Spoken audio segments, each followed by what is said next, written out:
నమస్తే, welcome to Aadya media. నేను మీ స్వర్ణ. ప్రస్తుతం మనతో పాటు ఉన్నారు సినీ క్రిటిక్ విజ్ఞాన్ గారు. హలో విజ్ఞాన్ గారు. విరూపాక్ష రిలీజ్ అయింది, భారీ అంచనాల మధ్య రిలీజ్ అయింది, రైట్? ఎట్లా ఉంది? అంచనాలన్నీ ఎలా ఉన్నాయంటే మనం స్టెప్ బై స్టెప్గా మాట్లాడుకుందాము. ఫస్ట్ సాయిధరమ్ తేజ్ గురించి చెప్పుకుంటే, పాపం అబ్బాయి పడ్డ కష్టం అంతా కనబడుతుంది. అంటే ఆఫ్టర్ యాక్సిడెంట్ చాలా కష్టపడి ఏదో నటించాను, డైలాగ్స్ చెప్పడం రాలేదు, ఇలా ఉంది అలా ఉంది అన్నీ పెట్టామన్నాడు. అదంతా తెర మీద కనిపిస్తుందేమో అనుకున్నాను నేను ఫస్ట్. యాక్చువల్ అంటే ఏదైనా సీన్లో ఇబ్బంది పడితే దాని బదులు ఇంకోటి ఏదైనా ఆల్టర్నేట్ పెడతారేమో అనుకున్నాను. అలా ఏం లేదు. డైరెక్టర్ ఏది అనుకున్నాడో అదే చూపించాడు. ఈ అబ్బాయి కూడా అదే చేశాడు. అంటే పాపం ఆయన లోపల కష్టపడ్డా కూడా అదే చేసి ఉంటాడు. ఈవెన్ అంతా ఓకే. కథ విషయానికి వస్తే 1979లో రుద్రవనం అనే ఒక ఊరు, దాంట్లో ఒక కప్పులు చేతబడులు ఇవన్నీ చేస్తూ ఉంటారు అనమాట. ఊర్లో చాలామందికి రక్తపు వాంతులు చనిపోవడం ఇట్లా ఏవో అవుతూ ఉంటాయి. వీళ్ళు చేతబడులు చేస్తున్నారని చెప్పేసి వాళ్ళని ఊర్లోనే సజీవ దహనం చేసేస్తారు ఊరోళ్ళందరూ కలిసి. వీళ్ళు సజీవ దహనం అవుతూ శాపం పెడతారు. ఏంటంటే ఈ వచ్చే 12 ఏళ్ళ మీ ఊరు సర్వనాశనం అయిపోతుంది, చూసుకొని అందరు చచ్చిపోతారు అన్నట్టుగా వాళ్ళు శాపం పెట్టేస్తే నెక్స్ట్ ఇప్పుడు 1991 12 ఏళ్ళు అయిపోయింది. ఈ టైంలో వీళ్ళు ఏం చేశారంటే ఆల్రెడీ ఊరు చుట్టూ ఊరోళ్ళంతా ఒక బయటి శక్తులే లోపల రావద్దు అని అష్టదిగ్బంధనం వేస్తారు. అయినా సరే ఊర్లో చావులాగట్లా రక్తపు వాంతులు, వాళ్ళు చావడం వీళ్ళు చావడం ఏంటంటో ఇవన్నీ అవుతానే ఉంటాయి. ఇంకా పెరిగినాయి కానీ తగ్గల. వాళ్ళ శాపం వల్లే అని వీళ్ళు అనుకునే టైంలో అసలు ఇదేంటి, ఎందుకు ఇలా జరుగుతున్నాయని ఛేదించడానికి మన హీరో ఎప్పుడైతే అర్థమైంది ఇట్లాంటివన్నీ సాల్వ్ చేయాలంటే ఒక హీరో రావాల్సిందే. సో ఆయన ఛేదిస్తున్నాడు.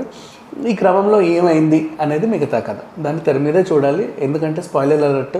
నేను వేరే క్యారెక్టర్స్ గురించి చెప్పినా ఇంట్రెస్ట్ పోతుంది, ఇంకేం చెప్పినా ఇంట్రెస్ట్ పోతుంది. సో ఒకటి మాత్రం చెప్పగలను, హీరోయిన్ నడివి కొంచెం తక్కువే ఉంది. అయినప్పటికీ కూడా కీలకమైన పాత్ర ఈమెనే కథకు టర్నింగ్ పాయింట్.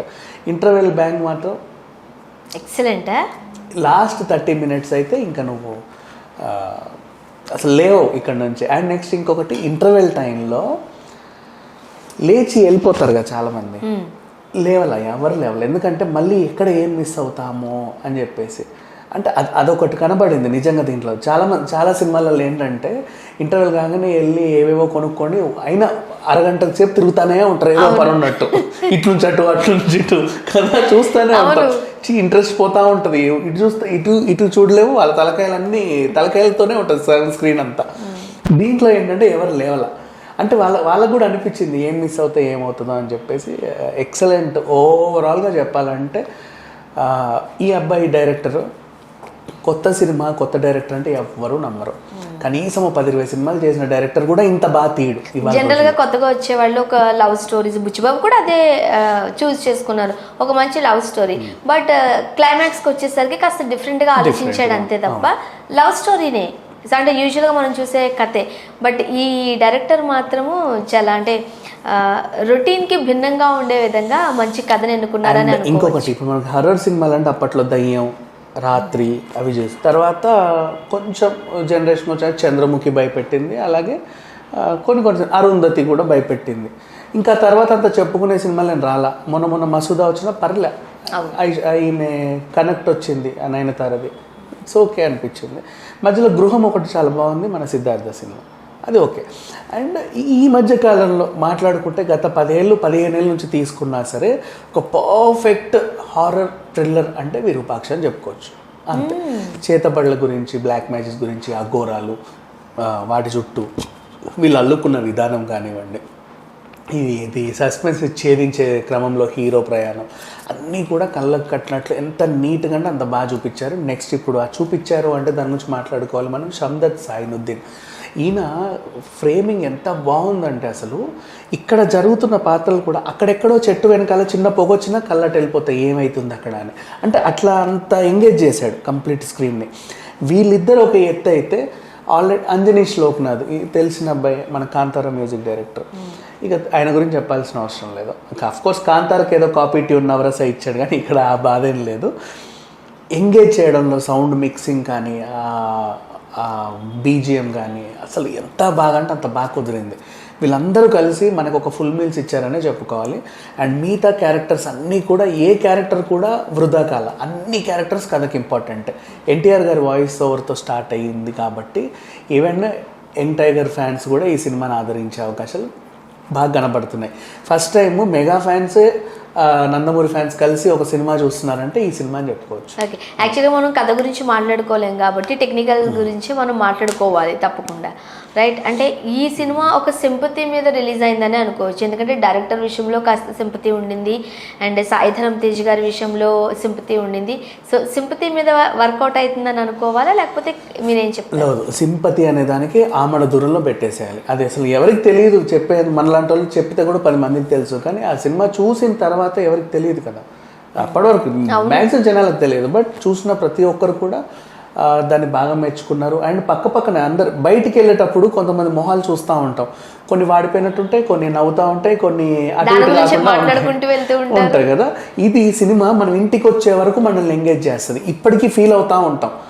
ఇంకా ఆ సౌండ్స్ అరుపులు అని మనకు వినిపిస్తూ ఉంటాయి అనమాట. ఇంటికి వచ్చే వరకు కూడా ఆ ఎక్స్పీరియన్స్ కొన్ని సినిమాలు ఉంటాయి చూసారా, ఆ మూవీగా ఇది చెప్పుకోవచ్చు. అండ్ దీన్ని తెలుగులోనే ఫస్ట్ రిలీజ్ చేసి మిగతా లాంగ్వేజెస్లో తర్వాత రిలీజ్ చేద్దాం అనుకున్నారు. ఆ సెంటిమెంట్ కూడా వర్కౌట్ అవుతుంది. వై బికాజ్ ఈవెన్ కాంతారా కూడా ఫస్ట్ అలాగే రిలీజ్ చేసి మన దగ్గర అక్కడ రిలీజ్ చేస్తే వెళ్ళింది కదా. మన కార్తికేయ కూడా అంతే, ఇక్కడ రిలీజ్ అయ్యి అటు వెళ్ళింది. ఈ సినిమా కూడా నన్ను అడిగితే వీళ్ళు మంచి పనే చేశారు. అండ్ ఎక్కువ బయ్యర్లు కూడా చూశారు. అంటే ఫస్ట్ డే ఎక్కువ ఫ్యాన్స్ చూస్తారు కదా, మిగతా స్టేట్స్లో డిస్ట్రిబ్యూట్ చేయాలనుకున్న వాళ్ళందరూ కూడా కనిపిస్తున్నారు డిస్ట్రిబ్యూటర్లు. ఇంకా డిస్ట్రిబ్యూటర్లు వీళ్ళు ప్రసాద్ ల్యాబ్స్కే కదా వెళ్ళాల్సింది, థియేటర్కి వచ్చారేంటా అంటే ఇది కథ.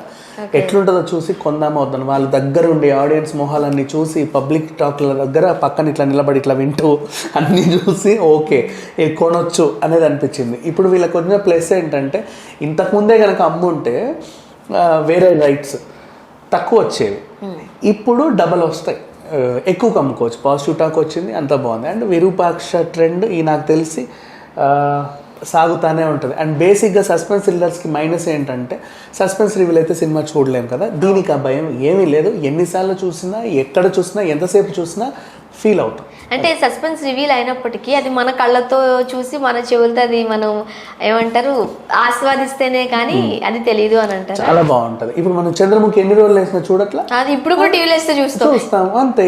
ఈ అరుంధతి కూడా అంతే కదా, సేమ్ ఆ లెవెల్లో ఇది అంతే అనమాట. మళ్ళీ ఎన్నిసార్లు అన్నా చూసిన ప్రతిసారి అదే ఫీల్ అయ్యి ఎవ్రీ టైం అదే.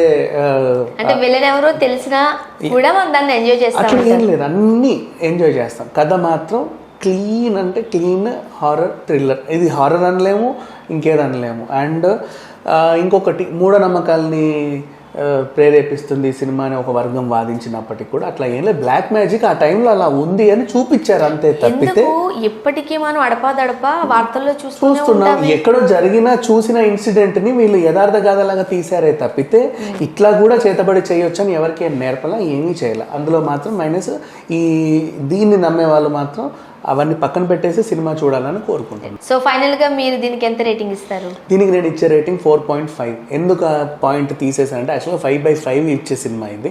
ఆ పాయింట్ ఎంత తీసానంటే ఎంత కాదనుకున్నా సరే మనకు కూడా కొన్ని ఎథిక్స్ ఉంటాయి కాబట్టి ఆ రక్తపాతాలు, ఆ దయ్యాలు, ఆ హింస కొంచెం అబ్బా అనిపించింది. ఆ కోళ్ళని కోసి అటు ఇటు ఇసిరేయడం అది కొంచెం అనిపించిందిలే. బట్ అంటే కొంచెం మన పిల్లలు భయపడతారు కదా, అంతమించి ఏం లేదు. ఓవరాల్గా చెప్పాలంటే ఫుల్ మీల్స్. సెటిల్ అయితేనే విరూపాక్ష బ్లాక్ బస్టర్ గా దూసుకుపోతుంది కాబట్టి కలెక్షన్ల వర్షం కూడా కురిపించాలని కోరుకుందాం.